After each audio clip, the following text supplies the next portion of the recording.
মানসুর ইবনে আম্মার বর্ণনা করেন, আমার একজন বন্ধু ছিল যে জীবনে অনেক গুনাহ করেছিল, নিজের উপর জুলুম করেছিল, নিজের উপর অবিচার করেছিল। অতঃপর সে আল্লাহ তাআলার কাছে তাওবা করে। তাওবা করার পর থেকে আমি তাকে দেখতাম সে অনেক ইবাদত করত, অনেক নামাজ পড়ত, অনেক রোজা রাখত, অনেক তাহাজ্জুদ পড়ত। হঠাৎ করে একদিন তাকে খুঁজে পাচ্ছিলাম না। আমি তার খোঁজে তার বাড়িতে গেলাম। আমি দরজায় গিয়ে আওয়াজ দিলাম, ভিতর থেকে তার মেয়ে বের হয়ে আসলো। আমাকে জিজ্ঞেস করলো, কাকে খুঁজছেন? তখন আমি বললাম, তোমার আব্বুকে যে বলো অমুক এসেছে। অতঃপর আমাকে ভিতরে আসতে বলা হলো। আমি ভিতরে প্রবেশ করলাম। আমি দেখলাম সে বাড়ির মাঝখানে শুয়ে আছে। তার চেহারা বিকৃত হয়ে গেছে, তার চোখগুলো বড় বড় হয়ে গেছে। তখন আমি তার এই অবস্থা দেখে বললাম, হে আমার ভাই, আমার ভয় হচ্ছে। হে আমার ভাই, তোমার এই অবস্থা দেখে আমার ভয় হচ্ছে। তুমি বেশি বেশি করে লা ইলাহা ইল্লাল্লাহ বলতে থাকো। এ কথা শুনে সে অনেক কষ্ট করে আমার দিকে তাকালো, অতঃপর বেহুশ হয়ে গেল।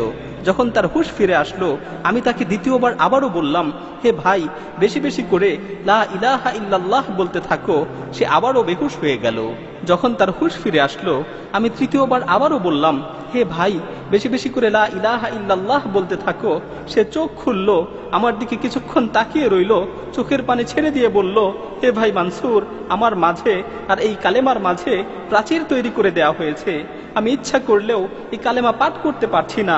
তখন আমি বলে উঠলাম, লা হাওলা ওয়ালা কুওয়াতা ইল্লা বিল্লাহ। আমি তাকে বললাম, তুমি যে এত নামাজ পড়তে, এত ইবাদত করতে, এত আমল করতে, এত তাহাজ্জুদ পড়তে, এগুলোর কি হলো? তখন সে বলল, তুমি যে আমাকে ইবাদত করতে দেখতে, আমি এর কোনো কিছুই আল্লাহর জন্য করতাম না। আমি আমার সকল ইবাদত, আমি আমার সকল আমল, এগুলো মানুষদের দেখানোর জন্য করতাম। আর আমার তাওবা ছিল মিথ্যা তাওবা। আমি মানুষদের দেখানোর জন্য তাওবা করেছিলাম। আমি মূলত বাহ্যিকভাবে মানুষদের দেখানোর জন্য ইবাদত করতাম, কিন্তু আমি যখন একাকী থাকতাম, আমি আমার ঘরের দরজা বন্ধ করে দিয়ে মদ পান করতাম। আমি নির্জন মুহূর্তে বিভিন্ন ধরনের গুনায় লিপ্ত হতাম। আমার মনে আছে, একবার আমি খুব গুরুতর অসুস্থ হয়ে গিয়েছিলাম। আমার ধারণা হচ্ছিল আমি আর বাঁচব না। তখন আমি আমার পরিবারের লোকজনকে বললাম, আমাকে ধরে বাড়ির মাঝখানে নিয়ে আসো এবং আমার নিকট একটি কোরআন শরীফ নিয়ে আসো। অতঃপর তারা আমাকে ধরে বাড়ির মাঝখানে নিয়ে গেল এবং আমার নিকট কোরআন শরীফ নিয়ে আসলো। আমি কোরআনকে খুলে পড়তে লাগলাম এবং আসমানের দিকে তাকিয়ে বলতে লাগলাম, হে পরম দয়ালু আল্লাহ, হে পরম দয়ালু আল্লাহ, এই কোরআনের মাধ্যমে তুমি আমাকে সুস্থতা দান করো। আমি তোমার সাথে ওয়াদা করছি, আমি তোমার সাথে প্রতিজ্ঞাবদ্ধ হচ্ছি, আমি আর কোনোদিন গুনাহ করব না, আমি আর কোনোদিন গুনার দিকে পা বাড়াবো না। আল্লাহ তাআলা আমাকে সুস্থতা দান করলেন। যখন আমি সুস্থ হলাম, তখন আমি আগের মতোই আবারও গুনায় লিপ্ত হলাম। প্রতিনিয়ত গুনাহ করতে থাকলাম। আল্লাহর সাথে কৃত ওয়াদার কথা একেবারেই ভুলে গেলাম। এভাবে গুনাহ করতে করতে বেশ কিছুদিন অতিবাহিত হয়ে গেল। এভাবে আল্লাহর নাফরমানি করতে করতে বেশ কিছুদিন অতিবাহিত হয়ে গেল। অতঃপর আমি দ্বিতীয়বার আবারও অসুস্থ হয়ে পড়লাম। আমি কঠিন রোগে আক্রান্ত হলাম। আমার আবারও মনে হচ্ছিল যে আমি আর বাঁচব না, আমি আর পৃথিবীতে থাকতে পারবো না। তখন আমি আমার পরিবারকে আবারও বললাম, তোমরা আমাকে উঠানে নিয়ে চলো, আমার কাছে কোরআন নিয়ে আসো। আমি প্রথমবারের মতো দ্বিতীয়বার আবারও প্রার্থনা করলাম। আমি আবারও আকাশের দিকে দুহাত তুলে বললাম, হে আমার প্রতিপালক, হে আমার প্রতিপালক, হে পরওয়ারদিগার, এই কোরআনের মাধ্যমে তুমি আমাকে সুস্থতা দান করো। আল্লাহ তাআলা আমার ডাকে আবারও সাড়া দিলেন, আমাকে রোগ থেকে মুক্তি দিলেন। আমি আবারও অঙ্গীকার করলাম যে আমি আর কখনোই গুনাহ করব না, আমি আর কখনোই গুনার দিকে পা বাড়াবো না। কিন্তু দ্বিতীয়বারেও আমি আমার অঙ্গীকারের কথা আবারও ভুলে গেলাম। আমি আবারও গুনায় নিমজ্জিত হলাম। আমি আবারও গুনার সমুদ্রে হাবুডুবু খেতে লাগলাম। এভাবে বেশ কিছুদিন অতিবাহিত হয়ে গেল। এরপর আমি তৃতীয়বার আবারও অসুস্থ হয়ে পড়লাম, যা তুমি এখন দেখতে পাচ্ছ। অতঃপর আমি আমার স্ত্রীকে বললাম, আমাকে উঠানে নিয়ে চলো, আমার কাছে কোরআন নিয়ে আসো। তারা আমাকে উঠানে নিয়ে গেল, আমার কাছে কোরআন নিয়ে আসলো। অতঃপর এবার যখন আমি তিলাওয়াত করার জন্য কোরআনকে খুললাম, আমি দেখতে পেলাম কোরআনের সমস্ত পৃষ্ঠাগুলো সাদা হয়ে গেছে। পুরো কোরআনের মাঝে একটি অক্ষরও আমার চোখে পড়ল না। আমি বুঝতে পারলাম আসমান ও জমিনের অধিপতি আল্লাহ সুবহানাহু ওয়া তাআলা আমার উপর রাগান্বিত হয়েছেন। আসমান ও জমিনের অধিপতি আল্লাহ সুবহানাহু ওয়া তাআলা আমার উপর ক্রোধান্বিত হয়েছেন, কারণ আমি বহুবার তার সাথে ওয়াদা করেছি, বহুবার ওয়াদা ভঙ্গ করেছি। আমি বহুবার তার কাছে তাওবা করেছি, বহুবার তাওবা ভঙ্গ করেছি। তিনি আমাকে অনেকবার সুযোগ দিয়েছেন, কিন্তু আমি বারবার এই সুযোগের অপব্যবহার করেছি।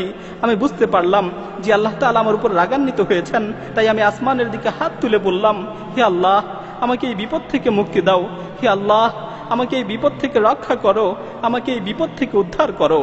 আমি যখন এই কথাগুলো শেষ করলাম, আমি শুনতে পেলাম কেমন যেন আসমান থেকে আমাকে লক্ষ্য করে বলা হচ্ছে, তুমি যখন বিপদে পড়ো তখনই আমার কাছে আসো, আর যখন বিপদ শেষ হয়ে যায় তখন আবারও গুনায় লিপ্ত হও। তোমাকে আমি কতবার বিপদ থেকে উদ্ধার করেছি, তোমাকে কতবার বিপদ থেকে রক্ষা করেছি, কিন্তু তুমি একবারও নিজেকে শুধরানোর চেষ্টা করনি। মানসুর ইবনে আম্মার বলেন, এ কথা শুনে আমি ক্রন্দন করতে করতে তার কাছ থেকে উঠে গেলাম। আমি যখন বাড়ি থেকে বের হওয়ার জন্য দরজার কাছাকাছি পৌঁছলাম, তখন পিছন থেকে সংবাদ আসলো সে মারা গেছে, সে মৃত্যুবরণ করেছে। সে তাওবা না করেই মৃত্যুবরণ করেছে। তার মাঝে ও তাওবার মাঝে প্রতিবন্ধকতা সৃষ্টি করে দেওয়া হয়েছে। প্রিয় ভাই ও বোনেরা, আল্লাহ তাআলা আমাদেরকে তাওবা করার সুযোগ দিয়েছেন। আল্লাহ তাআলা আমাদের ডাক দিয়ে বলছেন, ইয়া আইয়ুহাল্লাযীনা আমানু তুবু ইলাল্লাহি তাওবাতান নাসুহা আসা রাব্বুকুম আন ইউকাফিরা আনকুম সাইয়্যাতিকুম ওয়া ইউদখিলাকুম জান্নাতিন তাজরি মিন তাহতিহাল আনহার। হে ঈমানদারগণ, তোমরা একনিষ্ঠভাবে আল্লাহর নিকট তাওবা করো। হে ঈমানদারগণ, তোমরা একনিষ্ঠভাবে আল্লাহ তাআলার নিকট তাওবা করো। আল্লাহ তাআলা অবশ্যই তোমাদের গুনাহগুলোকে ক্ষমা করে দিবেন এবং তোমাদেরকে জান্নাতে প্রবেশ করাবেন, যার তলদেশ দিয়ে নহরসমূহ প্রবাহিত হয়। আল্লাহ তাআলা আমাদেরকে তাওবা করার সুযোগ দিয়েছেন, কিন্তু আমরা এই সুযোগকে অবমূল্যায়ন করছি। আল্লাহ তাআলা আমাদের তাওবা করার সুযোগ দিয়েছেন, কিন্তু আমরা এই সুযোগের অপব্যবহার করছি। এমন একটি সময় হবে যখন আমাদের মৃত্যু চলে আসবে, তখন আমরা তাওবা করতে চাবো, কিন্তু আমাদের তাওবা কবুল করা হবে না। আল্লাহ তাআলা বলছেন, ওয়ালাইসাতিত তাওবাতু লিল্লাযীনা ইয়ামালুনা আস-সাইয়্যাত হাত্তা ইযা হাদারা আহাদাহুমুল মাউত ক্বালা ইন্নী তুবতুল আন। আর এমন লোকদের জন্য কোনো ক্ষমা নেই যারা মন্দ কাজ করতেই থাকে, এমনকি যখন তাদের মাথার উপর মৃত্যু এসে উপস্থিত হয় তখন বলতে থাকে, আমি এখন তওবা করছি। প্রিয় ভাই, আর দেরি নয়, আসুন এখনই তওবা করি, সুযোগ থাকতে তওবা করি, সুস্থ অবস্থায় আল্লাহর দিকে প্রত্যাবর্তন করি। يا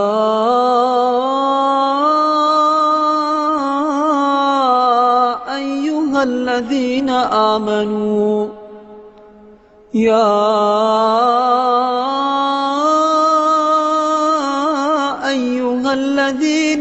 آمنوا توبوا إلى الله توبة نصوحا عسى ربكم أن يكفر عنكم سيئاتكم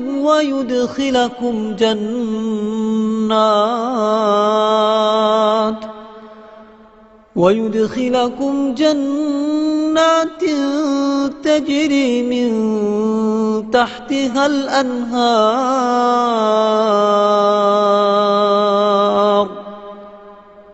يوم لا يخزي الله النبي والذين آمنوا معه نورهم يسعى بين أيديهم وبأيمانهم يقولون ربنا أتمم لنا نورنا واغفر لنا إنك على كل شيء قدير